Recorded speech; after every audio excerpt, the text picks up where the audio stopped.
Vai pēc jūsu domām partiju sistēma, kas pat labāk darbojās un būtībā regulēja visu ekonomiku kopā ar politiku, netraucēja pat labāk ekonomikas attīstībai?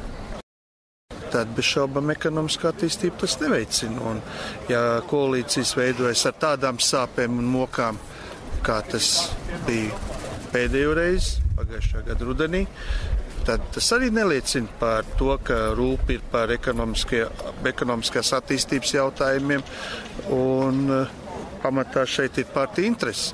Ja es šodien atšķiru Nacionāla attīstības plānu, kas ir aktuāls dokuments pēc savas būtības un kam jābūt arī pēc satura, jābūt vadošajam dokumentam valsts turpmākajā attīstībā, tad šeit neredzu. Šeit redzu kādas diezgan muļķīgas politiskas uzsaukumus daudzās vietās. Politizēts, kas ir absolūti nepieņemami. Tātad es uzskatu, ka kopumā tas neveicina pašreizējā situāciju, pašreizējo šo interešu veidojumu, kas saucas politiskās partijas. Tādā veidā, kā ir pašreiz, neveicina ekonomisku attīstību. Pat vairāk es neesmu pārliecināts, ka tās nodrošina iedzīvotāju vairākumu intereses un iedzīvotāju vairākumu nākotnē. Jaunu velosipēdu, kad jāpaskatās Latvijas parlamentu pirms Ulmaņa apvērsuma, tad bija jebkura biedrība, jebkura apvienība, jebkurš cilvēks bija tiesīgs startēt uz parlamentu. Un līdz ar to tas ir priekšnoteikums arī tam, kad jebkurš cilvēks varētu startēt kļūt par prezidentu. Līdz ar to runa jau vai nav svarīgāk atjaunot situāciju, kad personas ir svarīgas, bet nevis viņai piekārt kaut kāds nosaukums partija.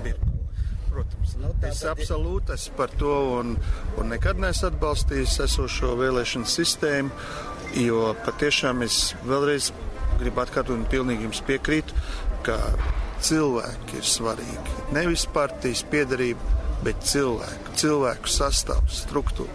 Cilvēki, kas veido tālāk gan Saeimu, gan ministru kabinetu, gan visas pārējās struktūras, kas vada valsti. Cilvēku kompetence un cilvēki ir vajadzīgi pēc savām zināšanām, nevis pēc partijas piedarības. Pilnīgi jums piekrīt. Bet išķir faktiski viens cilvēks, tā kā mums Dombrovskis no vienas puses klusais lācīts, tomēr diktē visu parādi. Principā tā ir. Es domāju, ka parādi šī gadījumā vairāk diktē dāma, simpātiskā dāma, kas vairāk noteikti diktē ar ugunīgiem matiem, kas vairāk diktē šo parādi. Vienalga, kā tas ir. Es piekrītu. Bet jautājums ir tas, kas aiz viņa stāv, nav svarīgi. Bet principā jebkura darbība, jebkurā sabiedrības formācija, tas, kas nosaka kaut kādu galējo tonu, praktiski vienmēr ir viens. Jā, bet šādi. Un līdz ar to arī šis cilvēks būtu vajadzīgs vēlēts ārpus parlamenta. Es tam piekrītu. Jā.